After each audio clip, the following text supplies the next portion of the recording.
Subscribe कीजिए GS news channel को और बेल आइकन को दबाइए लेटेस्ट वीडियो सबसे पहले देखने के लिए। किसानों के आंदोलन को 4 महीने के आसपास का वक्त गुजर चुका है।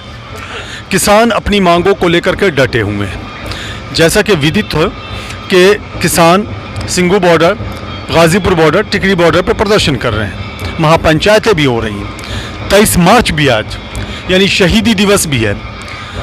सिंघू बॉर्डर की अगर बात की जाए तो वहीं से किसानों का प्रोटेस्ट शुरू हुआ था, दिल्ली एनसीआर की सीमाओं की अगर बात की जाए तो, और वो बढ़ गया गाजीपुर बॉर्डर और टिकरी बॉर्डर पे।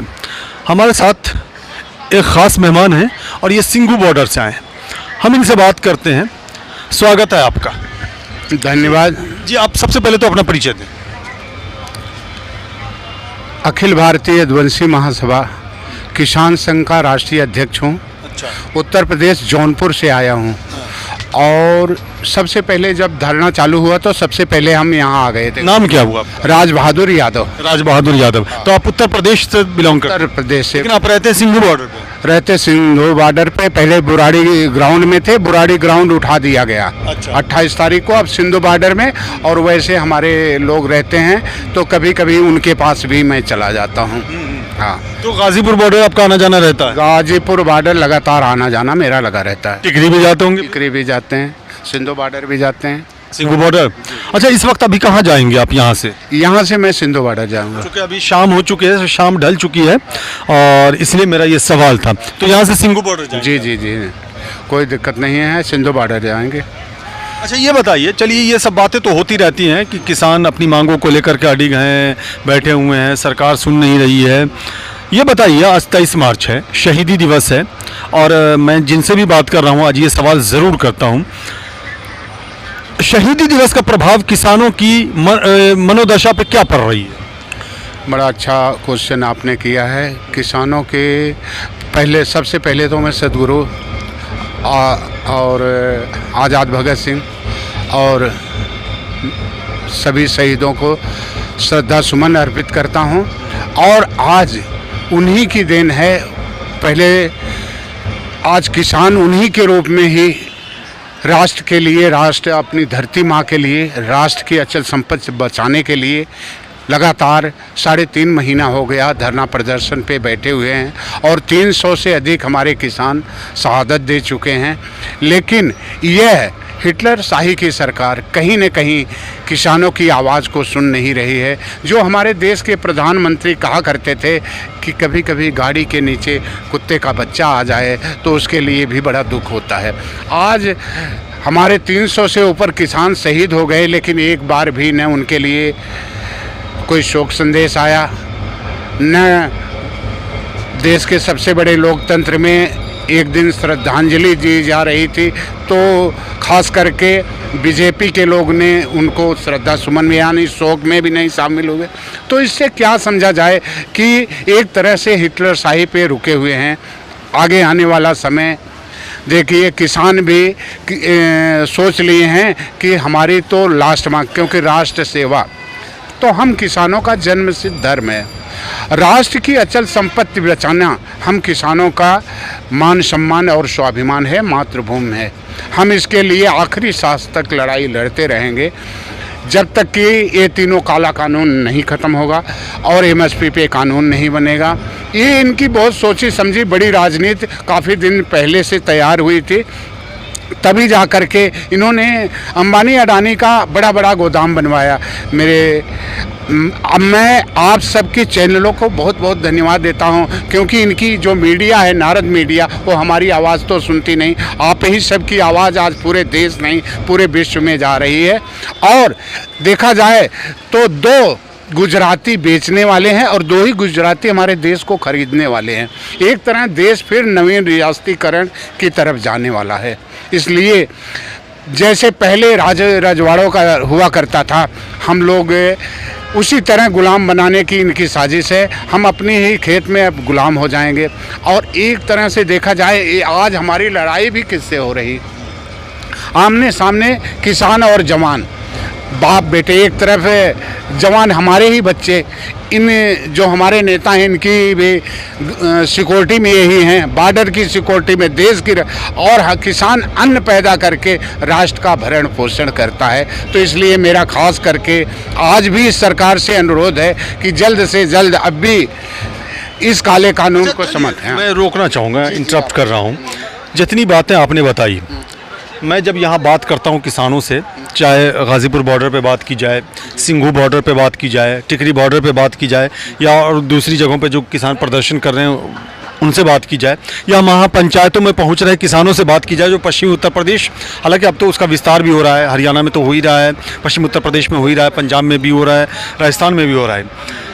इसके अलावा जितनी बातें जो आपने बताई कमोबेश लोग बता देते हैं, लेकिन क्या आपको लगता नहीं है कि जो दूर दराज के किसान हैं दूसरे राज्यों को, चाहे वो बिहार की बात की जाए, झारखंड की बात की जाए, पश्चिम बंगाल की बात की जाए, या और भी दूसरे राज्य हैं, हिमाचल प्रदेश की बात की जाए, छत्तीसगढ़ की बात की जाए, मध्य प्रदेश में भी थोड़ी सी जागरूकता है, वहाँ के किसानों की बात की जाए, तो वो शायद इस तरह से परिभाषित नहीं कर पाते। तो ये जो कमियाँ हैं, ये बड़ी कमियाँ मानी जा रही हैं। इसे दूर कब और कैसे की जाएगी और अब तक क्यों नहीं की गई? ऐसा जो आपने कहा बात ठीक है। जो दूर के किसान हैं, सबसे पहले ट्रेनें नहीं चल रही, वो आ भी नहीं पा रहे हैं, और दूर के किसान उत्तर प्रदेश से मैं आता हूँ, खास करके उत्तर प्रदेश के लिए मैं बताता हूँ। वहाँ आप किसानों के पास मुश्किल से 2-3 एकड़ ज़मीन है, वो अपना भरण पोषण ही कर सकते हैं। वो आंदोलन में लड़ाई लड़ें या अपनी किसानी देखें। इस समय गन्ने की फसल तैयार है और सारी फसल तैयार है, कटाई बिनाई का समय, इसलिए वो अपने फसल में भी लगे हैं। दूसरा, वो जहाँ हैं अब तक उतनी जागरूकता नहीं आई थी जब से हमारे राकेश टिकैत जी गए हैं और 40 खाप पंचायत के सिख सरदार गए हैं, और जैसे बंगाल में गए, बंगाल में भी ये सरकार जा कर के हमारे देश के अमित शाह जो गृह मंत्री हैं वो प्रचार मंत्री बन गए हैं, वहाँ जाके खरीद फरोख्त करके सरकार बनाने का काम कर रहे हैं और डराने धमकाने का। अभी तो चुनाव हो रहा है, तो खरीद फरोख्त कैसे होगा? ये ऐसा है, पहले से ही तो सिर्फ एक चीज़ है, मैं आपसे पूछना चाहता हूँ, अगर खरीद फरोख्त नहीं होती तो ये प्रधानमंत्री हमने चुना था, इनको गृह मंत्री बनाया गया था, ये अपना सिंबल दें। अगर ये विकास की लड़ाई लड़ रहे हैं तो सिंबल दे दें, जाएं लड़ करके आएँ। ये लोग क्यों प्रचार करते हैं? ये किसी इंडिविजुअल चुनने के बाद ये देश के राष्ट्र के प्रधानमंत्री होते हैं, गृह मंत्री, तो ये इंडिविजुअल क्यों दूसरी पार्टी की? इसके पहले जो सरकारें रही हैं, मैं किसी पार्टी का नहीं हूँ, लेकिन उन्होंने कोई प्रधानमंत्री दूसरे के लिए प्रचार करने कभी नहीं जाता था। आज हमारे देश का गृह मंत्री प्रचार का पंपलेट बांटते हुए नजर आ रहा है और डराने धमकाने का। और ये तो शुक्र मनाओ जो ये यहाँ से हमारे किसान संघ की यूनियन गई, इसके बाद वहाँ जनता जागरूक हो गई, और जागरूक होने के बाद हर आदमी अपने न्याय की लड़ाई लड़ने को तैयार हो गया। आज वहाँ बीजेपी की रैलियों में आदमी अब नहीं दिखाई देने रहे। पहले तो ये अपने ही आदमी IT सेल वाले ले के जाते हैं, उनको आगे बैठाते हैं, पीछे कुछ किसान होते हैं, कुछ वहाँ की आवाम होती है, ये जो जय जय जय जय नारा लगाते हैं वही पीछे वाले लगाते हैं। लेकिन अब जब जागरूकता आई तो अब इनकी रैलियों में आदमी नहीं, कुर्सियाँ खाली पड़ी हुई। चलिए, ये सब बड़ी बातें आपने कही हैं।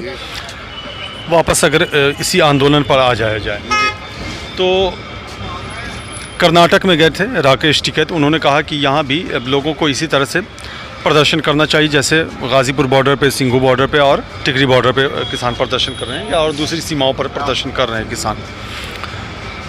तो क्या आपको लगता है कि ऐसा होना चाहिए दूसरी जगहों पर भी किसानों, ताकि वो किसान जागरूक हो जाएं? देखिए, 2 ही जगह किसान जागरूक नहीं थे, उत्तर प्रदेश, बिहार और बंगाल की तरफ। उधर का तमिलनाडु, केरल, कर्नाटक के किसान, क्या वहाँ की आवाम सब पढ़े लिखे हुए हैं, जागरूक हैं, वहाँ सोच समझ करके वोटिंग करते हैं। वहाँ ऐसी अंधी नहीं चलती है कि वहाँ जा कर के अभी गए थे, उनको काला झंडा दिखाया और वापस होना पड़ा। इसलिए इस एरिया में नहीं जागरूकता थी, इधर जागरूकता के। तो मेरा ये कहना है कि राष्ट्र लुट जाएगा, आसार नज़र आता है। अब हुकूमत में बैठे हुए ये जो हैं देश विक्रेता आ गए हैं, राष्ट्र लुट जाएगा। आसार नज़र आता है। अब हुकूमत में बैठे हुए तड़ी पार गद्दार नज़र आते हैं। राष्ट्र के खातिर यही किसान ने लुटा दी जान अपनी। आज इनको, इन गद्दारों को सबसे ज़्यादा यही किसान गद्दार नज़र आते हैं। अगर जिनको हम लोगों ने राष्ट्र की हुकूमत दिया था, ये आज मंच से हिंदू मुस्लिम छोड़ करके आपस में कहते, आपस में एक दूसरे में भाई भाई हो। हमारे भारत का क्या गंगा जमुनी तहजीब थी, और क्या हमारे भारत के चारों तरफ क्या कुदरत की तरफ से बसाया गया है। 4 महासागरों से घिरा हुआ हमारा भारत। अच्छा, ये बताइए, संक्षेप में जवाब चाहूँगा, वक्त ज़्यादा हो रहा है, कि जो जैसे आपने हिंदू मुसलमान का जिक्र किया, उसकी बात करी, हिंदू मुसलमानों की बात, तो ये जब आंदोलन समाप्त हो जाएगा, चाहे इसका स्वरूप जो भी हो, समाप्त हो जाएगा, आज न कल तो होना ही है, ये आप भी जान रहे होंगे, मान रहे होंगे, उसके बाद क्या इस पर काम करने की आवश्यकता है? जो सांप्रदायिकता इतना ज़्यादा मतलब रचा बसा है लोगों के दिलो दिमाग में, जिसकी वजह से बहुत सारी कठिनाइयाँ होती हैं। देखिए, एक तरह से इनको भी आज हमें धन्यवाद देने का काम करना होगा। इसके लिए हम लोग कई सालों, कई पुश्त लग जाती है हमें ये संगठित करने में।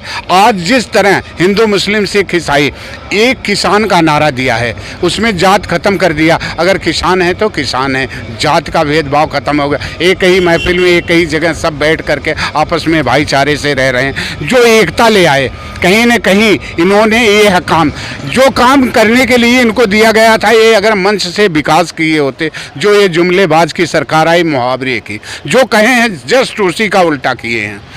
कोई भी नहीं। जैसे आजकल देखते होंगे एडवर्टाइज से कोई सामान बेचा जाता है। हमारे देश के प्रधानमंत्री यही किए हैं, केवल मुंह के एडवर्टाइज से पूरे भारत को विकास बताए। पूरा 7 साल हो गया लगातार ये विदेशों में घूमते रह गए। हमारे ही कमाई के किसान जवान सबके टैक्स के पैसे से इन्होंने पूरे भारत में यात्रा की है। अगर उन्हीं पैसे को लगा दिए होते तो हमारा भारत तो वैसे भी महान, मतलब उस पर काम करने की आवश्यकता है जी। कास्टिज्म पे और सांप्रदायिकता पे काम करने की आवश्यकता है। एक लाइन में जवाब देंगे। संयुक्त किसान मोर्चा ने अपील की है, 5 राज्यों में चुनाव हो रहा है, कि बीजेपी को वोट ना दिया जाए। सहमत है? देखिए, अगर हमें इनको हटाना है तो वोट की चोट से ही तो हटाया जा सकता है। हमें जो संविधान में अधिकार मिला है, हम देखो किसानों का ही धरना है, इतनी शांति, इतनी भाईचारा, इतने सहयोग से, इतनी शांति से चल रहा है। और भी धरने हुए, उसमें दंगा फसाद करा करके सारे धरनों को निस्तो नाबूद। यही जंतर मंतर जो विरोध प्रदर्शन और धरना करने की जगह थी, आज उसको भी ये नक्शे से मिटाने के काम किए थे, लेकिन कहीं न कहीं इनकी साजिश नाकाम हो चुकी है। इसलिए जो भाईचारा सौहार्द आना चाहिए वो आज आ चुका है। आपस में कहीं न कहीं भारत को एक तरह से, पूरे भारत को कन्याकुमारी से कश्मीर तक संगठित एकजुट होने में अब कामयाबी मिलेगी। चलिए, आपका बहुत बहुत शुक्रिया। तो देखा आपने, सिंघू बॉर्डर से चल के यहाँ आए हैं, हालांकि उत्तर प्रदेश से ताल्लुक़ है इनका, और ये सिंघू बॉर्डर भी जाते हैं, वहाँ रहते हैं। अभी जाएंगे वो सिंघू बॉर्डर भी जाएंगे, अभी गाज़ीपुर बॉर्डर पे है, टिकरी बॉर्डर भी जाते हैं। बड़ी बात इन्होंने कही ये है कि ये जो आंदोलन शुरू हुआ और ये जो चल रहा है, इसका एक बड़ा फ़ायदा ये हुआ है कि पूरा देश एकजुट हो गया है। अब इसमें न कोई कास्ट है और न कोई रिलीजन है, यानी न कोई जाति है, न कोई धर्म है, यानी किसान तो सिर्फ किसान है। ये बड़ा फ़ायदा हुआ है, इनका ये कहना है। साथ में ये कहना है कि दूसरी जगहों पर भी किसानों को जागरूक किया जा रहा है, और किसान अब धीरे धीरे जागरूक हो रहे हैं अपने हक़ के लिए, अपने हुकूक़ के लिए। देखने वाली बात ये होती है कि सरकार कब जागरूक होती है और इनकी मांगों को मान लेती है। सरकार की अपनी दलील है, किसानों की अपनी दलील है। कैमरामैन मनीष के साथ मैं फैज़ आलम फैज़ी, गाज़ीपुर बॉर्डर से। सब्सक्राइब कीजिए जीएस न्यूज चैनल को और बेल आइकन को दबाइए लेटेस्ट वीडियो सबसे पहले देखने के लिए।